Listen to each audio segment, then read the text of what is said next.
C'est l'heure du journal. À toutes et à tous, bonsoir et bienvenue. Voici le sommaire. Transport, la chaîne logistique des chargeurs, les acteurs à tous les niveaux se réunissent.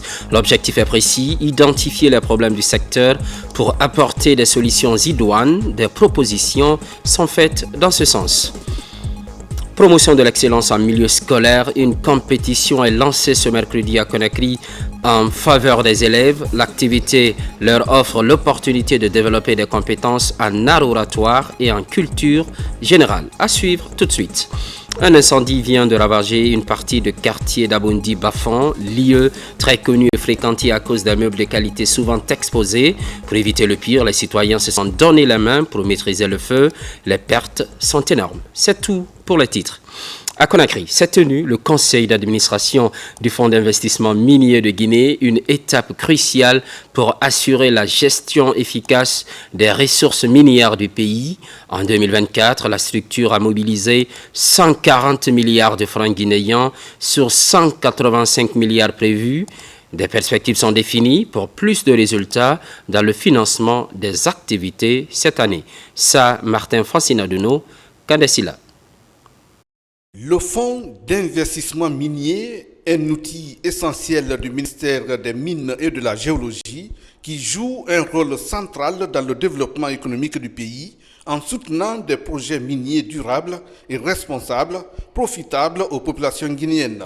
Cet élan, les membres du conseil d'administration de cette structure publique comptent le pérenniser. En ce début de l'année 2025, ils se retrouvent pour évaluer les performances des projets, les résultats obtenus et le budget de l'exercice 2024, identifier et évaluer les risques associés aux investissements, facilitant la mise en place de stratégies coordonnées à travers l'approbation et l'accomplissement du plan d'action opérationnel du ministère des Mines et de la Géologie pour 2025. Donc nous avons discuté de ce budget qui se chiffre à 183 milliards pour 2024. Et pour 2025, il y a une augmentation de crédit. Mais en 2024, la réalisation avait été de 143 milliards parce qu'il y a quand même quelques retards dans les décaissements. Mais l'ensemble des actions inscrites au budget 2024 ont été exécutées. Et il y a de nouvelles actions pour 2025, notamment en tenant compte de la nouvelle vision exprimée par le gouvernement et de l'orientation donnée par le ministre des Mines et de la Géologie. En réunissant régulièrement les membres du conseil d'administration, la direction générale du Fonds d'investissement minier traduit son engagement à promouvoir la transparence et la responsabilité, renforçant ainsi la confiance des investisseurs et des citoyens. Le Fonds d'investissement minier a été très performant en 2024 parce que nous avons constaté que malgré les difficultés du moment, ils ont pu réaliser le budget de 2024 à plus de 80% parce que quand je vois la ligne fonctionnement, tout a été exécuté, la ligne investissement, il y a eu l'essentiel des actions ont été financées. Je félicite la direction générale pour cette performance. Pendant cette rencontre, le nouveau directeur général adjoint du Fonds d'investissement minier, Bangali Touré, a été présenté au Conseil.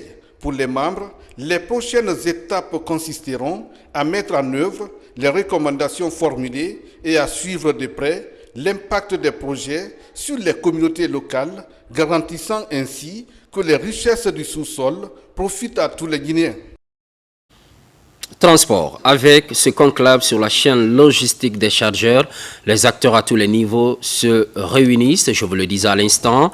L'objectif est précis, identifier les problèmes du secteur pour apporter des solutions idoines. Des propositions sont faites dans ce sens. Abraham Christophe Conté.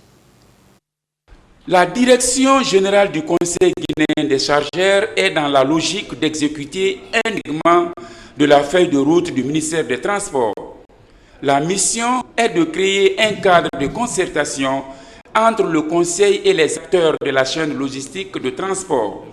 Au cours de cette rencontre, il est question d'identifier les difficultés auxquelles les opérateurs économiques sont confrontés, mais aussi trouver des solutions idoines à ces problèmes. L'idée, c'est de se mettre à table, d'identifier secteur par secteur, parce que le transport est un grand secteur. Donc, des problèmes auxquels nous sommes confrontés. Vu que nous sommes, avec la Chambre de commerce, l'un des partenaires en tout cas privilégiés avec les transporteurs, opérateurs économiques et tout, c'est de voir avec eux, de s'asseoir, de discuter, d'identifier et de sortir un document qui sera adressé donc à nos autorités. Cette rencontre devrait permettre aux acteurs d'œuvrer pour la facilitation du commerce et la suppression des obstacles qui entravent la fluidité des opérations de la chaîne logistique et le transport. Il faut que les gens comprennent la vision et la vocation d'un conseil de chargeurs. Lorsque vous évoluez dans la sous-région, à l'international, vous réalisez la valeur, l'implication du conseil de chargeurs dans un pays pour sa contribution dans le développement économique. Je félicite la direction du Conseil guinéen des chargeurs pour cette initiative qui traduit parfaitement la vision du gouvernement du CNRD en matière d'assistance aux chargeurs et à la promotion du commerce extérieur de la République de Guinée. Au terme de la rencontre, plusieurs recommandations sont formulées, notamment l'amélioration des infrastructures routières, la simplification des formalités administratives et la promotion du transport multimodal. Promotion rurale, comité de pilotage de 2 projets financés par le gouvernement et la Banque africaine de développement à hauteur de 36 millions de dollars pour la transformation de l'agriculture et l'accompagnement de jeunes entrepreneurs. Ceci pour redéfinir l'agenda afin de mieux répondre aux attentes des acteurs du développement rural. Fodé Camara. Sur les rives du Rio Pongo, les représentants du ministère de l'Agriculture et les membres de l'unité de gestion du projet d'appui à la transformation de l'agriculture en Guinée et l'entrepreneuriat agricole des jeunes et le projet de production alimentaire d'urgence font d'une pierre deux coups. Ils examinent les rapports d'activité de 2024 et passent à revue les programmes de travail et de budget annuel de l'année 2025 de ces 2 projets financés par la Banque africaine de développement. Le comité de pilotage est un exercice qui pour moi entre un peu dans le cadre de la redevabilité. Un projet, lorsque il est ficelé, ce sont des moyens colossaux qui sont dégagés par l'État pour la mise en œuvre de l'ensemble des activités de ce projet. Alors il appartient au ministère de l'Agriculture, maître d'ouvrage, de veiller à ce que tous les travaux, toutes les activités soient réalisées et dans le délai requis. Ce conclave de 48 heures a aussi permis de dresser le bilan dans le registre de l'appui aux petites entreprises agricoles, souvent portées par des jeunes et des femmes dans les préfectures de Bofa et de Boké. Depuis 3 ans, nous collaborons avec le projet d'appui à la transformation de l'agriculture. Aujourd'hui, nous disons Dieu merci. La collaboration avec PATAG nous a aidés à savoir où nous allons. Nous avons bénéficié d'une formation et nous ont donné des instruments qui seront bénéfiques à d'autres promoteurs du secteur rural.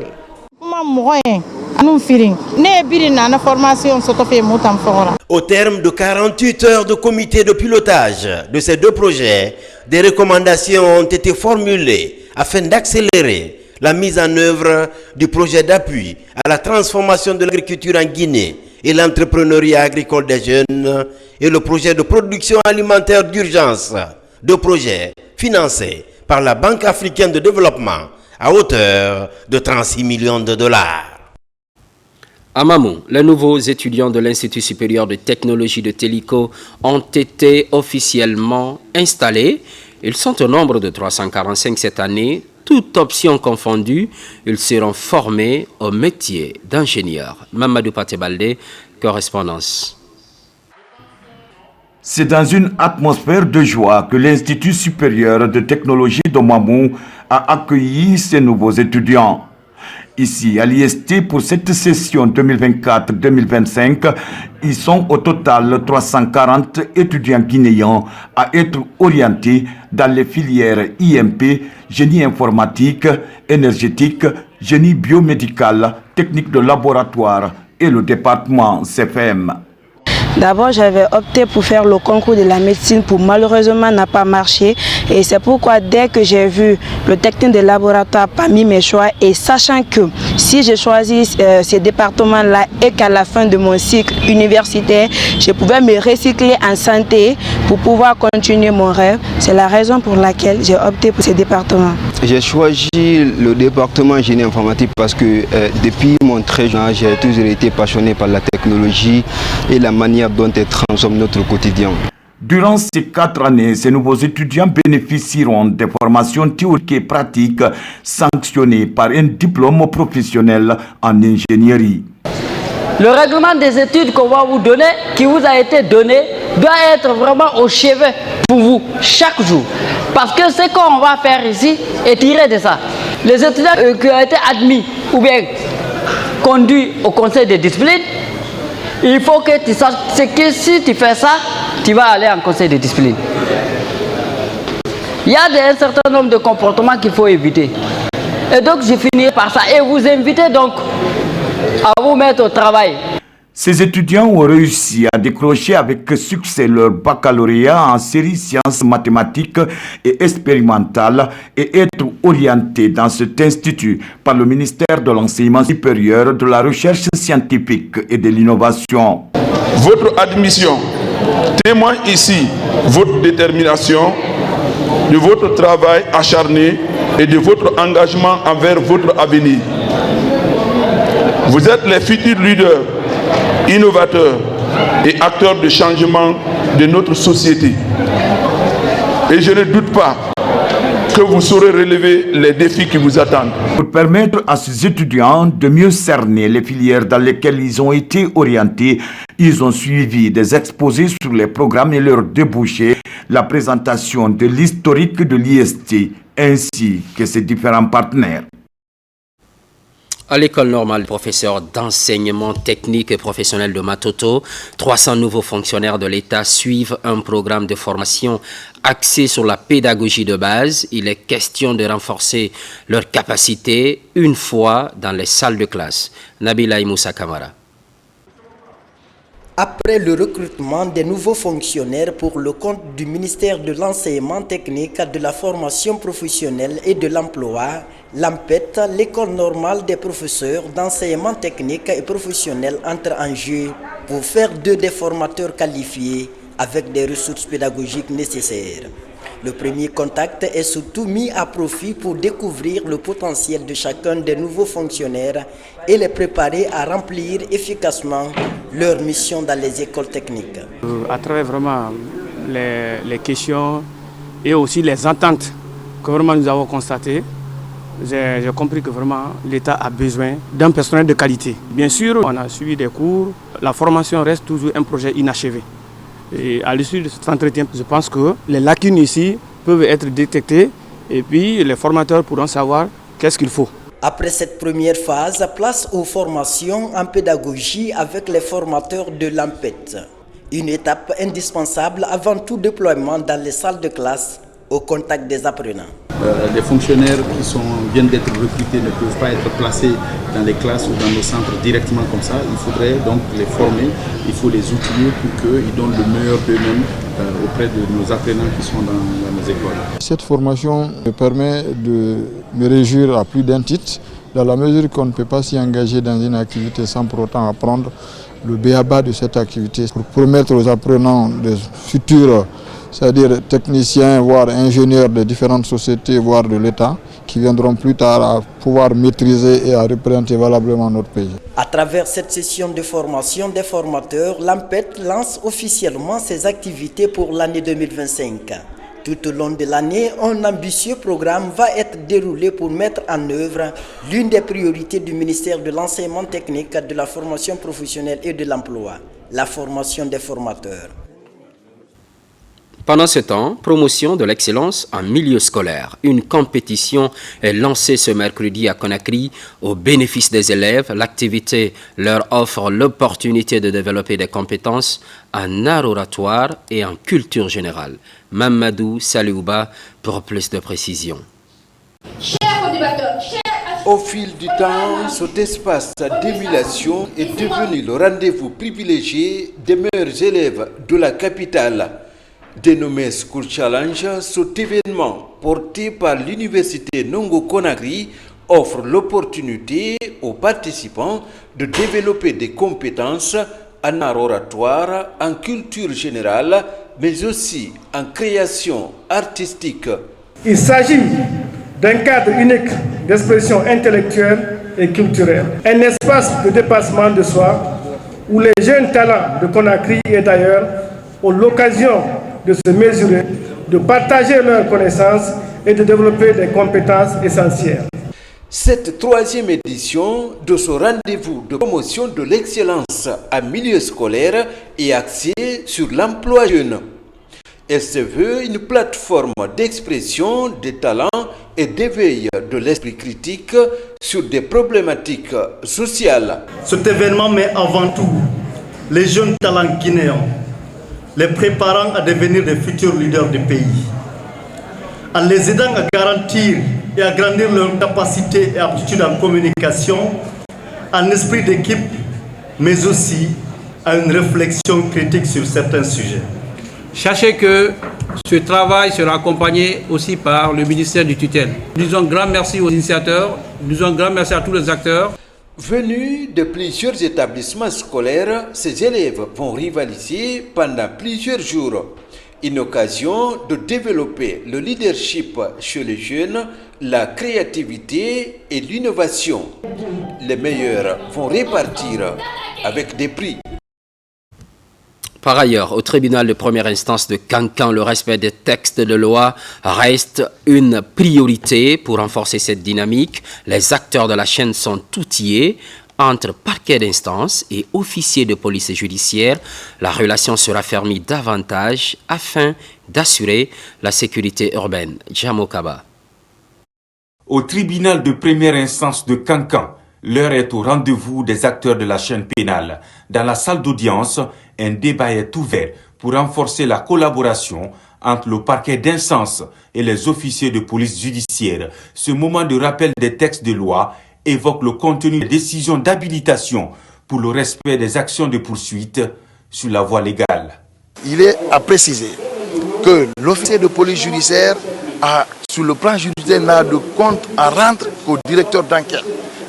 Bien qu'ils sont sous une autorité administrative, leur chef hiérarchique, mais s'il s'agit d'une plainte, d'une infraction, ils doivent rendre compte directement au procureur de la République.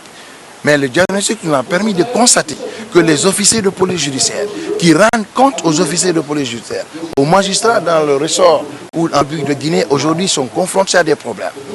C'est ce qui m'a tiqué à l'esprit. Je me suis dit, c'est par méconnaissance des textes. Voilà pourquoi j'ai convié ces officiers de police judiciaire, élargis à l'administration. Sur le terrain, ces acteurs de la chaîne pénale collaborent avec des parquets d'instance pour recourir à des gardes à vue, perquisitions et saisies. Leur rapport avec le procureur de la République est débattu pour lutter contre toute forme de fraude pendant des investigations. On nous a exposé sur, n'est-ce pas, la qualité qui peut être officier de police judiciaire, les qualités d'agents de police judiciaire, également le ministère public et qui délivre l'habilitation par rapport à l'exercice de la fonction de police judiciaire. Ça nous rappelle nos droits, nos obligations. C'est-à-dire, l'obligation de police judiciaire, c'est quoi? C'est le respect des droits de l'homme surtout. Parce que si vous abusez, vous dites que je suis policier et je suis gendarme, je dois agir, arrêter, placer quelqu'un à la garde. Non, si vous n'êtes pas habilité, vous ne devez pas agir. À ce rendez-vous judiciaire, les services d'appui à la justice, composés d'officiers de police judiciaire, chefs de quartier, techniciens de l'habitat et autorités locales, ces différents services s'organisent pour dynamiser la mission de sécurité urbaine. Puis, lancement à Kindia d'une nouvelle plateforme. Elle est dénommée Ivosta et se veut comme un outil de promotion du développement durable. Ses premières activités ont démarré cette semaine dans la Cité des Agrumes. Falelu Diallo, Fana Labaya Kamara. Le concept est nouveau, il est dénommé Ivosta, agence intégrée de compétences, formation et au bénévolat. Pour cette première phase de mise en œuvre de ces activités, le choix est porté sur la préfecture de Kindia. La première action, c'est la protection de l'environnement.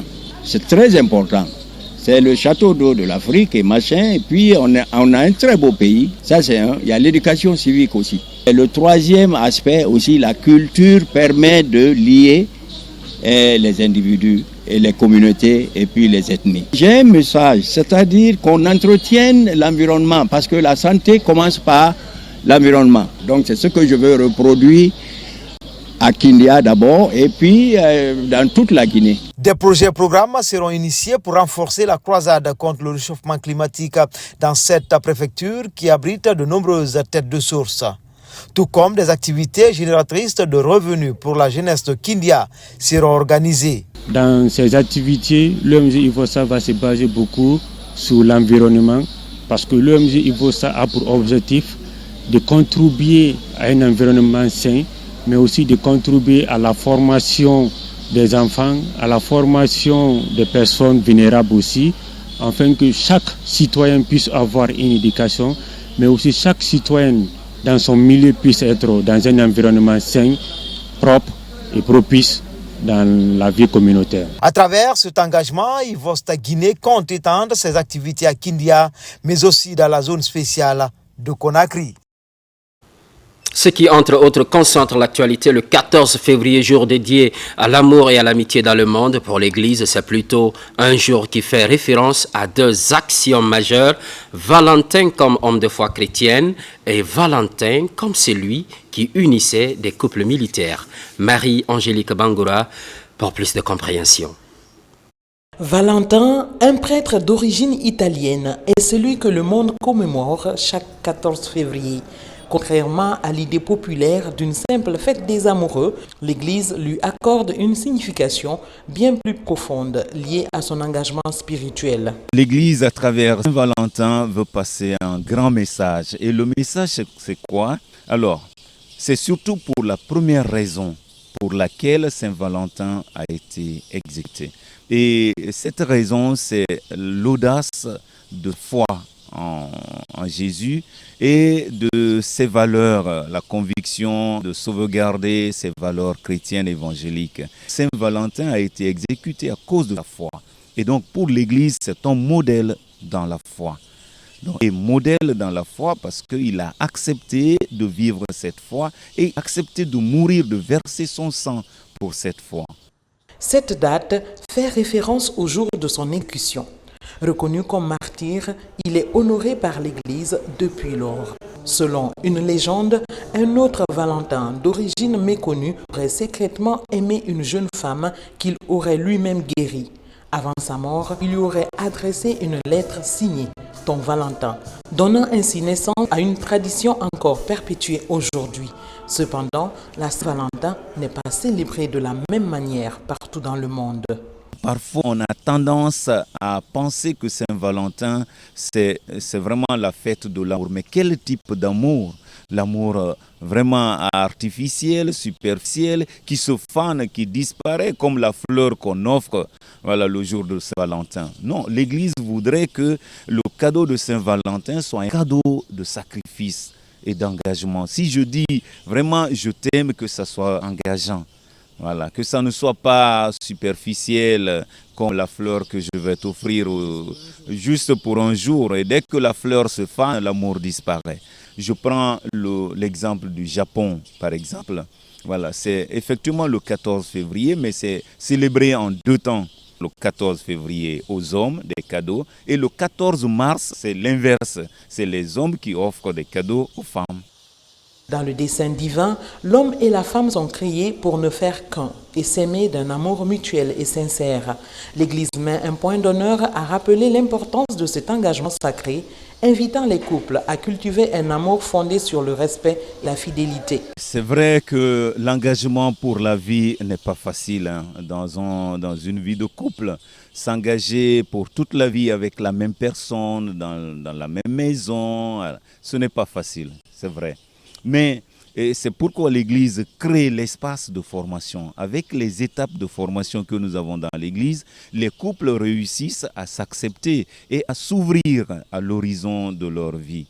Et ce que je voudrais surtout demander aux jeunes, c'est de relire un beau texte que nous avons dans la Bible, l'hymne à l'amour, donc de la lettre de Saint Paul aux Corinthiens, première lettre, chapitre 13. Le verset 1 et suivant, où Saint Paul dit « J'aurais beau parler toutes les langues du monde, s'il me manque l'amour, je ne suis rien. Je vais avoir toutes les connaissances de la terre, s'il me manque l'amour, je ne suis rien. » Voilà.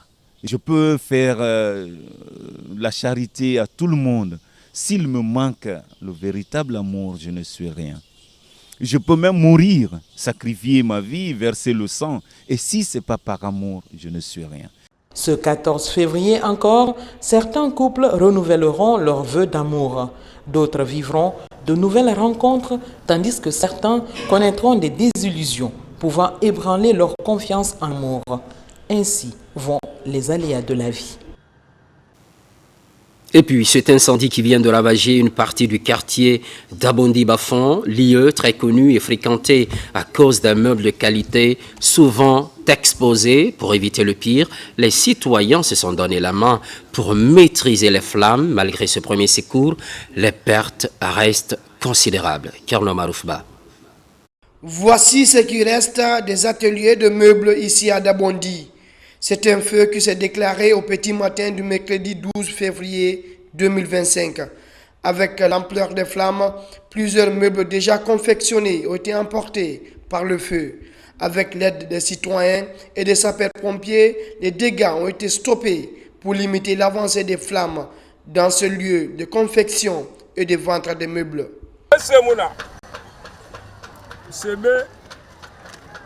Il n'y a absolument rien ici maintenant.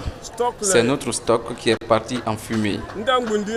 Moi, personnellement, j'ai perdu plus de 20 lits qui étaient prêts à être livrés. Nous appelons à l'aide. Au lendemain de cet incendie, les victimes sont sur le site pour constater les dégâts. Sur cette surface aujourd'hui vide, 80 ateliers de menuiserie fonctionnaient en plein temps. Parce que les gens ici, là, il va trouver une seule lit avec un menuisier. Bon, hier, ça, il est parti. Et puis l'atelier aussi, c'est parti. Comme un lit va rester à Capital.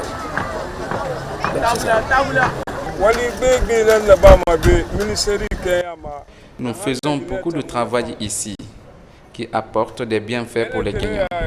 Même ceux qui résident à l'étranger veulent acheter avec nous. Sur ce site, nous avons formé beaucoup de jeunes qui travaillent partout en Guinée aujourd'hui. Depuis le passage de cet incendie, les activités tournent au ralenti dans cette partie réputée pour la vente de meubles dans la capitale Conakry. Les victimes en appellent à la solidarité pour un retour à la normale. Merci pour la fidélité. Merci également d'être au rendez-vous de la Guinée, notre paradis, terre de richesse et d'innovation. À très vite.